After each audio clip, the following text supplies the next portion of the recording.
Imagine choking on smoke, flames roaring around you, and seeing a man standing in the fire, untouched, filming you with a camcorder, his eyes like voids that know your every fear. That's where my story begins, in a rave-turned inferno, where I saw something I can't unsee. Have you ever felt watched? Like someone's recording your every move, and you don't know why? I thought it was just a bad night, a trick of the smoke, until a stranger showed me a VHS tape, one that shouldn't exist, showing things that hadn't happened yet. My name's on that tape, my life unraveling frame by frame, and the man with the camcorder is always there. What would you do if reality started slipping, and the only way out was facing the thing that's hunting you? Content warning. This story contains themes of trauma and psychological distress. Keep watching to uncover the truth behind the recorder, and why I'm still afraid to close my eyes. The air tastes like ash and panic. My lungs burn as I stumble through the abandoned textile factory. The rave's pulsing lights swallowed by smoke. It's 2 a.m. and the world is collapsing. 1 minute, I'm in the bathroom, high, laughing in an Instagram reel. The next, screams rip through the air and the stench of burning fabric chokes me. I don't know how it started, just that I need to get out. I burst from the stall, sneakers slipping on grimy tiles. The crowd is a frenzied beast, bodies shoving toward exits I can't see. My eyes sting, tears blurring the chaos. Someone slams into me, and I hit the floor, palms scraping concrete. The air is thick, suffocating. A woman's voice shouts my name through the smoke, sharp and urgent, but I can't see her. I crawl, coughing, my heart hammering. The music's gone, replaced by crackling flames and distant sirens. Then I see the stage, a wall of fire, orange and furious, devouring the platform where the DJ spun hours ago. I freeze, kneeling, the heat searing my face. And there he is. He's in the flames. A lanky guy, mid-20s, pale as bone. Dark, tangled hair falls over his face. And his eyes, God, those eyes are huge, unblinking, like a fish in murky water. He's wearing a faded t-shirt and jeans, untouched by the fire. In his hands, a black camcorder, its lens pointed at me. He doesn't flinch, doesn't burn, just films, calm as death. I stare, my brain screaming to run, my body locked. The fire roars, but he's untouched, a ghost in the inferno. His lips twitch, almost a smile. The smoke chokes me, and I'm coughing, crawling, scrambling away. I don't remember reaching the grass outside, just the cold ground under me, the night air stabbing my lungs. Voices swirl, asking if I'm okay. I'm not. I pass out as the world fades. I wake in an ambulance, an EMT hovering above. My friend Liam's there, eyes red but relieved. Then he snaps, "What the hell, man? What were you doing in there?" I blink, throat raw. "What? You were the last one out, 5 minutes after everyone else. Even the DJ beat you." I shake my head. "No, I got caught in the crowd." Liam frowns. "Not possible. You were in there, alone." I can't argue. My head spins, the image of that guy, his camcorder, his unburning clothes, stuck in my mind. At the hospital, I refuse treatment. My lungs ache, but I'm fine. I think I just want home. That night, sleep won't come. Every shadow feels like him, his camcorder lens glinting in my mind. I lock the door, hands shaking, but it's not enough. I grab a beer, hoping it'll dull the nightmares. It doesn't. The news says the fire was arson, no fatalities, but no mention of a guy in the flames. No one saw him but me. Days later, I'm almost convincing myself it was the smoke, the drugs. I'm Fina. I have to be. Then I meet her. I'm at the park, sipping an Americano, staring at trees, when a woman sits beside me. Tall, brunette, like a fitness model. Her eyes are wide, nervous. "You don't remember me, do you?" she says. "I don't." "No, should I?" She sighs like she dreaded this. The factory, the rave. My stomach drops. The air feels heavier, pressing me into the bench. "You were there."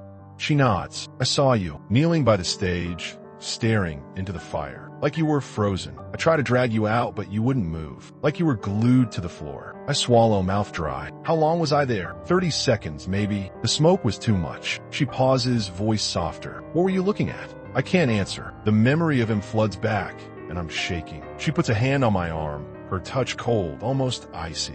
I'm Cindy. I'm glad you're okay. She invites me to her place tonight. Says she'll order food, wants to talk. I don't know why I say yes. Maybe your smile, maybe I need answers. As I leave the park, a prickle runs down my neck like I'm being watched. The burn mark on my chest itches as I walk to Cindy's apartment. It's faint, a circular lens-like scar that wasn't there yesterday, pulsing under my shirt. I tell myself it's nothing, just a bruise from the rave's chaos. But my hands tremble as I zip my jacket and step into the night. Cindy's address is scrawled on a napkin in my pocket. The city feels off. Streetlights flicker, shadows twitch. Every stranger's glance feels like his, those fish-like eyes watching. Her building is a plain brick high-rise, forgettable. The elevator reeks of stale cigarettes, its fluorescent hum grating. When I knock, Cindy opens the door instantly, her smile too bright, like she's been waiting. You made it, she says, pulling me into a hug. Her perfume is sharp, floral, but her touch is cold,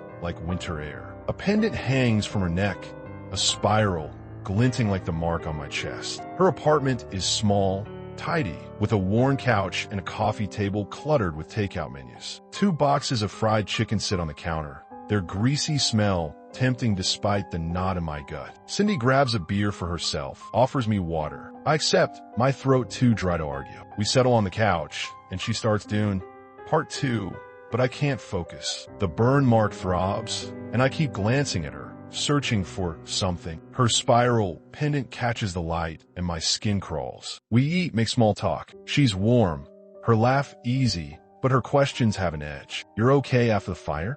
No bad dreams. I lie, say I'm fine, but my voice shakes. She nods, sips her beer, and the movie ends. I'm about to leave when she pulls a VHS tape from under the couch. No label, just scratched black plastic, worn but warm to the touch. You like horror movies? She asks, eyes glinting. My mouth dries. Yeah, sure. I don't, not now, but her stare pins me like she knows something I don't. She walks to the TV, dragging out a VCR from behind it. It's ancient, dented, coated in dust, no brand name. She blows the dust off, a gray cloud swirling, and plugs it in. The TV flickers as she slides the tape in, then sits beside me, her shoulder brushing mine. Her touch is colder now, like ice through my jacket. The screen flashes. Part 1. It opens with an eerie shot of a field at night, grass swaying in silence. Then it cuts to found footage, a shaky camera moving through a dark forest, no footsteps, no breaths. The trees thin,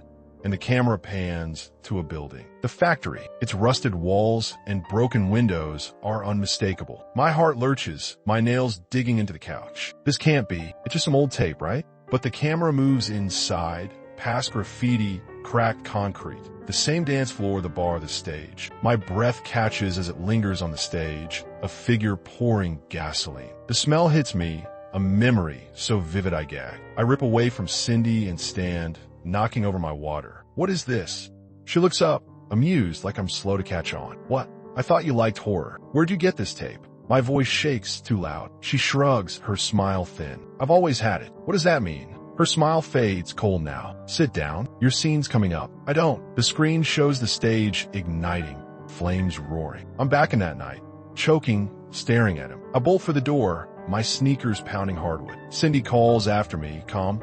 You can't run from it. I'm down the hall, stairs out into the night. The city blurs as I run, the burn mark pulsing like a heartbeat. At home, I collapse on the couch, sketching his eyes, those bulging, unblinking voids, over and over until the pencil snaps. My phone says 11 p.m. I try to think. The tape showed the fire before it happened. How?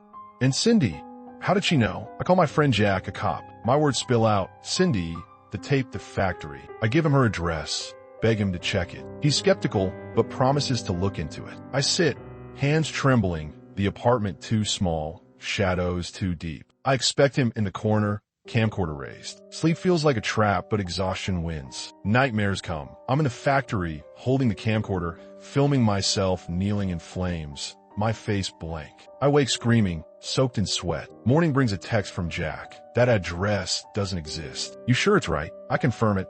But he's right, no such place. I try recalling the walk to Cindy's, the elevator, her door. It's blank, like the 5 minutes I lost in the fire. I'm losing it. Smoke, psychosis, whatever. I Google psychiatrists, Book a consultation for today. I need help. Then, under my couch, I find it a VHS tape. No label, scratched, warm. How? And Cindy.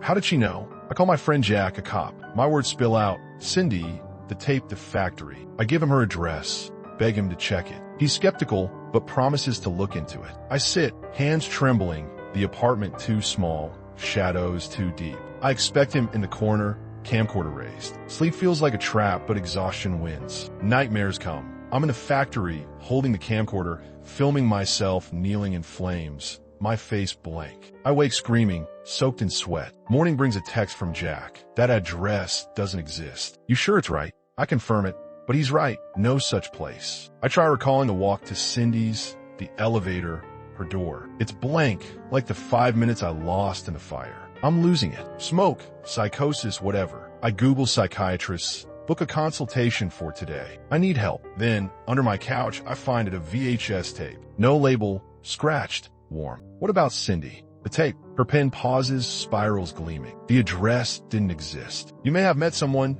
but the details, her apartment, the VHS, could be your mind filling gaps. I grip the armrests. I saw the tape. It's at home. DR. Ellis leans forward. Have you watched it fully? Confirmed. What's on it? I shake my head. I can't. She suggests anxiety medication, a follow-up in a week. Write down what you remember. Separate fact from feeling. Avoid stress triggers. I leave with a prescription, but no answers. The city feels stranger. The sky too gray. The barista's glance lingers, her eyes too wide. I'm seeing him everywhere, in windows, shadows, corners. At home, I try DR. Ellis's advice. I grab a notebook, list facts. The rave, Liam's words about me being last out. Cindy's story, the tape. But questions bleed in. Why 5 minutes lost? How did Cindy have that tape? What was he filming? I sketched the burn mark. It's spiral precise, like a sigil. A quick search confirms the factory burned in 1923. Dozens died. Cause unknown. I shiver. The word cursed from an old article sticking. I can't wait anymore. I pull the tape from the drawer, hands trembling. Ellis's words echo. Confirm what's on it. I need to know if I'm crazy. I plug in a VCR. It's hum like a growl. The TV flickers and I press play. The screen shows the factory, not the rave. Grainy, older, looms towering, dust in weak sunlight. The camera pans to stains, dark, deliberate. Then the forest, the gasoline, the fire. It's my rave, but it's before. The camera follows me, kneeling by the stage. Shadows move in the flames. Not him, but others. Figures distorted, limbs too long, faces smudged. They're watching me, reaching. The footage cuts to me running, collapsing outside, the camera lingering. It pans to the factory, flames gone. A figure stands in the doorway, camcorder raised. Him. The tape stops, the TV black. But the reflection isn't mine. It's his face, pale, eyes too big, smiling. I scream, throwing the remote. The TV shuts off, the reflection gone. I'm shaking, the burn mark searing. I grab my phone, text Jack, check the factory. 1923 fire. Anything weird? No reply. I dig online, finding a forum post about the factory. Workers swore the looms moved after the 1923 fire. Some saw a man filming the ruins. They called him the recorder. I glance at the shadows, swearing they shift.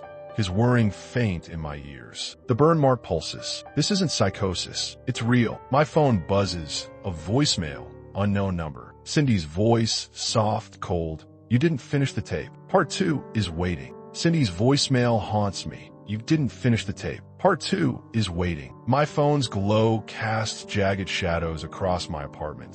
The VHS tape gleaming on the coffee table, heavier than it should be. The burn mark on my chest sears. Its spiral twisting, no longer just a scar, but something alive. I haven't slept. Not really. Just nightmares of him. The recorder. His fish-like eyes, his camcorder, his smile that's no smile. I delete the voicemail, but the air feels wrong, thick with ash and metal. The VCR hums, unplugged yet alive. The forum post burns in my mind. The recorder, seen at disasters, filming pain. Email M if you've seen him. I sent him a message last night. Desperate, I saw the recorder at the factory rave. I have his tape. Help! The 1923 factory fire wasn't his first. 1890 tenement collapse. 1947 train derailment. Always him, always filming. Jack hasn't replied to my texts. Liam's calls go unanswered. I'm alone. The apartment's walls too close. I need answers. M's email response came hours ago. Meet me at the old library,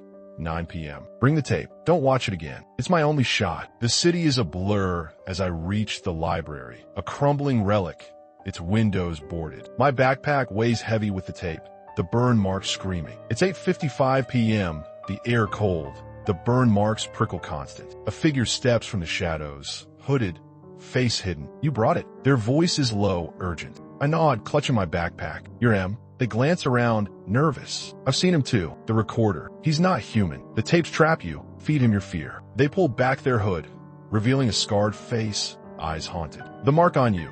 It's his claim. I touch my chest, wincing. How'd you know? And shows their arm.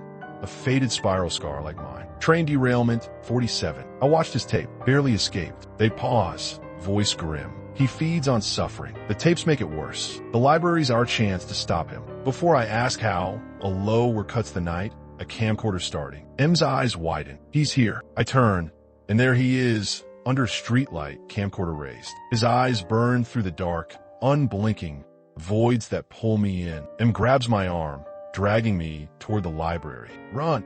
The doors slam shut behind us. The air stale, smelling of moldy books. M pulls me past sagging shelves, torn pages crunching underfoot. The whirring follows, steady, close. We duck behind a shelf, wood creaking. What is he? I whisper, heart pounding. M's breath is ragged. A collector, pain, fear, death. The tapes mark you, bind you. Once you're his, time doesn't matter. They listen to the whirring, now vibrating the air. The library's special. They try to trap him here in 1890. After the tenement collapse. The whirring mirrors and a shelf topples, books crashing. The recorder steps into view, his lanky frame silhouetted, camcorder glinting. His eyes lock on me, unblinking, endless. M yanks me to a staircase, steps groaning as we sprint up. At the top, M unlocks a door. It's wood carved with faint spirals. Inside, a small room, walls lined with film reels, yellowed papers, a dusty projector aimed at a cracked screen. What's this? I ask, voice shaking. The archive, M says, locking the door. Where they bound him in 1890. We can reverse the trap. They grab a reel labeled Recorder 1890, threading it into the projector. You face him. I'll run this. You're the anchor. He wants you. Me? My voice cracks. The door rattles, wood splintering. The whirring screams in my skull. You're in his tape.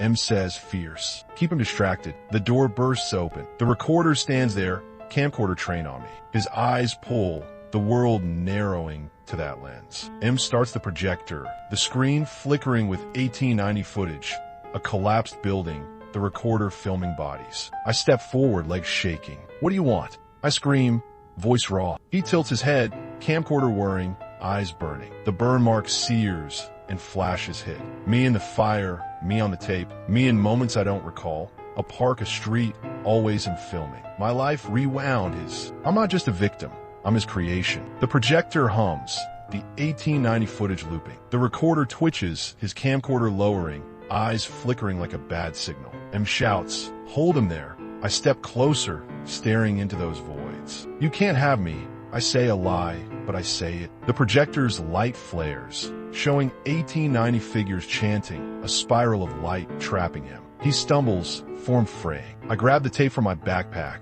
hurl it at him. It hits his chest, and he screams, tearing metal. The projector's light engulfs him, the room shaking, reels crashing. Silence. He's gone. The projector stops, screen blank. M pants, sweat slicked. I'm on the floor, the burn mark cold, faded. Is it over? I ask hoarse. M shakes their head. For now, you broke the loop. The tape's gone. Vanished with him, and pulls me out the library dark. Don't stay. He'll return. They slip into the shadows, leaving me alone. The library doors slam shut, the echo swallowed by the dark. My breath catches, the air thick with moldy paper and decayed wood. M's grip on my arm is tight, their scarred face pale in the moonlight leaking through cracked skylights. The recorder's camcorder whirs outside, a mechanical pulse that claws my nerves. The burn mark on my chest sears, its spiral twisting, a living thing burrowing deeper with every beat. We're trapped. I whisper, voice trembling. M shakes their head, eyes scanning shadows. Not yet. Move. They pull me through sagging shelves, and overturned tables, torn pages crunching underfoot. My backpack sags with the VHS tape, its weight unnatural like it's pulling me down. M's words echo. The tapes trap you. I want to ditch it, but fear, or something worse, keeps it close. We duck behind a shelf, wood groaning. The whirring grows louder, vibrating the air. What's the plan? I ask, heart pounding. M crouches, breath ragged. The recorder's a collector. Pain, fear, death. The tapes bind you, feed him. We're in his archive, where they trapped him in 1890. They glance at the whirring, now too close. We reverse the trap, use his own footage. A shelf crashes nearby, books avalanching. The recorder steps into view, his lanky frame silhouetted, camcorder glinting. His eyes burn, unblinking voids. M yanks me toward a staircase, steps creaking as we sprint. The whirring follows, unhurried. At the top, M unlocks a door carved with faint spirals like my burn mark. Inside, a small room, film reels, yellowed papers, a projector aimed at a cracked screen. This is it, I ask, voice shaking. The archive, M says, locking the door. A spiral bound him in 1890, but it's faded. They grab a reel labeled Recorder 1890, threading it into the projector. You face him. I'll run this. You're his anchor. Why me? The door rattles with splintering. The whirring screams in my skull. You're in his tape, M says, fierce. Keep him here. The door bursts open. The recorder stands, camcorder on me. His eyes pull, the world shrinking to that lens. M starts the projector, the screen flickering. 1890, a collapsed building, the recorder filming bodies. I step forward, legs shaking. What do you want? I scream, voice raw. He tilts his head, eyes burning, camcorder whirring. The burn mark blazes and I see it, me in the fire, on the tape in moments I don't know, a park, a street, a room, always in filming. My life is script. I'm not just marked, I'm his creation. The projector hums, the 1890 footage looping. The recorder twitches, eyes flickering like static. M shouts, hold him. I step closer, staring into those voids. You don't own me, I say, a lie I force out. The projector's light flares, the 1890 spiral glowing, binding him. He stumbles, form fraying. I grab the tape from my backpack, hurl it at him. It hits, and he screams, tearing metal. The projector's light swallows him.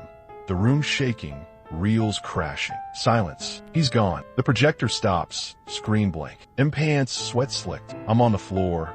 The burn mark cold, faded to a faint scar. Is it over? I ask hoarse. M shakes their head. You broke the loop. He's weakened, maybe for years, but he'll return. They press a spiral carved key into my hand. If he does, find me. They slip out, vanishing into the dark. The tape's gone, vanished with him. I stumble from the library, the night air sharp. My phone buzzes, a text from an unknown number. Part 2's not done. Check your door. I freeze, but keep walking, the city too quiet. At home, I check the mirror. The burn mark's a ghost, barely there. I try to sleep, but nightmares shift. Not him, but me, filming, watching. I wake, hands shaking, finding my notebook open, a spiral I didn't draw. Days pass. I see DR. Ellis, take the meds, but they don't help. The world feels thin, like a screen I could tear. Jack says the factory investigation found nothing.